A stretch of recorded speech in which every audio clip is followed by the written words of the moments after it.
Cinema என்பது இன்றைய காலகட்டங்களில் இந்த மாதிரியான கருத்தீரியல் வேணுமா வேண்டாமான்னு மக்கள் சினிமா மூலமா கருத்து சொல்லக்கூடாது, ஒன்லி ஜாலி தான், என்டர்டெயின்மெண்ட் மட்டும் தான் இருக்கணுமா மக்கள் விரும்புறாங்க. சமீபத்தில் 2 மூவி வந்து என்டர்டெயின்மெண்டா தான் ஜெயிச்சிருக்கு. ஓகேவா? சோ இந்த மாதிரி கருத்துக்கள் சொல்ல போய் சினிமா வந்து எல்லாருமே சமப்பட்ட ஒரு ஏரியா இல்ல. இந்த மக்கள் படம் என் ஃப்ரெண்டு கிறிஸ்டின் வச்சுக்கோங்களேன், நான் பக்கத்துல உட்காந்து மூவி பார்க்கும்போது அவனுடைய மனநிலை என்னவா இருக்கும்? எல்லாருமே தமிழர்கள் தானேப்பா, எல்லாருமே தமிழர்கள் தானே. ரீதியில வந்து வேற வேற இல்ல மேடம். இல்லங்க, அதுல என்ன வித்தியாசம் பாக்குறீங்க? எங்க அண்ணா ஆர்சி நான் சொல்லிக்கிட்டு இருக்கேன், அவர் வீட்டிலயும் என் வீட்டிலயும் என்ன வித்தியாசம் பாக்குறீங்க நீங்க? இருக்கணும், அதுதானே இருக்கணும்.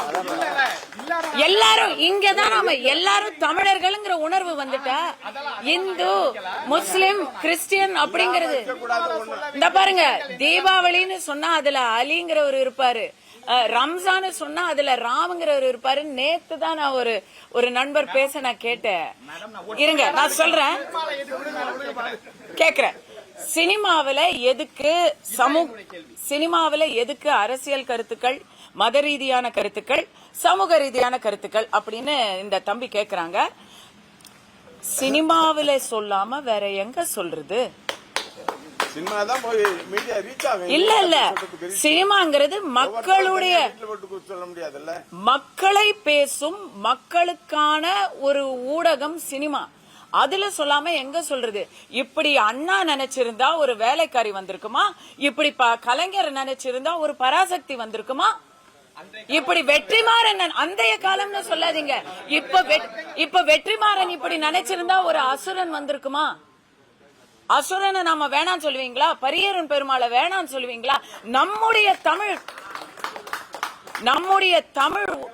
உணர்வுகளையும் நம்முடைய தமிழ் சமுதாயத்தையும் பேசக்கூடிய படங்கள் வரணும். அதுல உங்களுக்கு ஒவ்வாத கருத்து வருதுங்கிறதுனால அதை வரக்கூடாதுன்னு சொல்லக்கூடாது. உன்னா சில சமூகங்களை தவறாகவே காட்டக்கூடிய இடத்துல ஒரு காலத்துல சினிமா இருந்துச்சுங்க.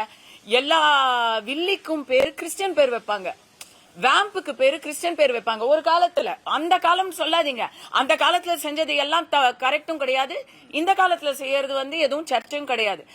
உன்னா வேம்புக்கு வந்து இந்த டான்ஸ் ஆடுவாங்க கிளப்ல கிறிஸ்டியன் பேர் வைப்பாங்க. அது என்ன? அது வந்து நீங்க ஒத்துக்குறீங்களா? அந்த காலத்துல செஞ்சாங்க, ஒத்துக்குவீங்களா நீங்க? இப்போ நான் ஒத்துக்க மாட்டேன், ஒரு பெண்ணை நான் ஒத்துக்க மாட்டேன். அதே போல இன்னொரு ஒரு ஃபேஸ் வந்துச்சு கேப்டன் சார் படங்கள்ல எல்லாம் பாத்தீங்கன்னா, எல்லா தீவிரவாதிகளுக்கும் வந்து அப்படி இருக்கும். அதை ஒத்துக்குவோமா நம்ம? இன்னைக்கு கேப்டன் சார் மேல நான் ஒரு பக்தை அவருக்கு, ஆனா அந்த படங்கள்ல வந்தது இன்னைக்கு நம்ம வந்து ஒத்துப்போமா? அதே போலத்தான் உங்களுக்கு பிடிக்காத ஒரு கருத்தா இருக்கலாம், ஆனா முக்காவாசி பேருக்கெல்லாம் இல்ல.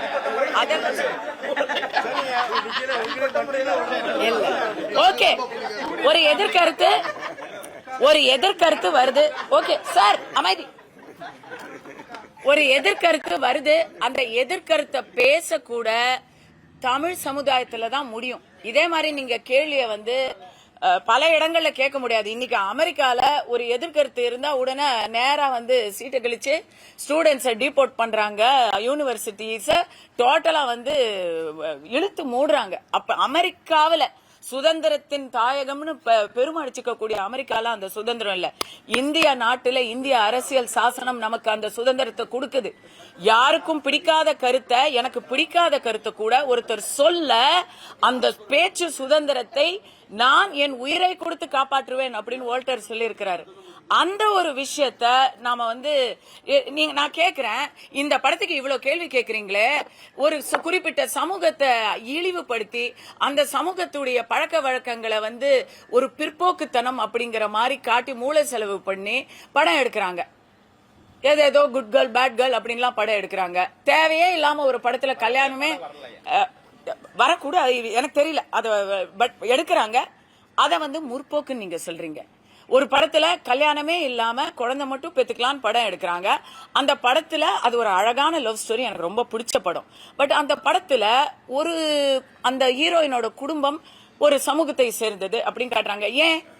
அப்ப அது முற்போக்குன்னு நம்ம எடுத்துக்கிட்டோம்னா அந்த சமூகத்தை தவிர வேற எந்த சமூகத்திலயும் அந்த முற்போக்க காட்ட முடியுமா?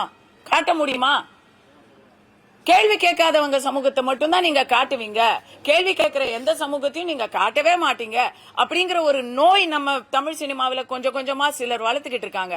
அதுக்கு நடுவுல கேட்க வேண்டிய கேள்விகளை கேட்கிற பரமசிவன், ஃபாத்திமா போன்ற படங்கள் ஏகோபித்த வெற்றியை பெற வேண்டும். மக்கள் அதை கண்டிப்பாக ஏற்றுக்கொள்வார்கள். பிளே ஸ்டோர் மற்றும் ஆப் ஸ்டோரில் இருந்து பாலிமர் செயலியை QR கோடு மூலம் பதிவிறக்கம் செய்யுங்கள். செய்திகளை உடனுக்குடன் பெறுங்கள்.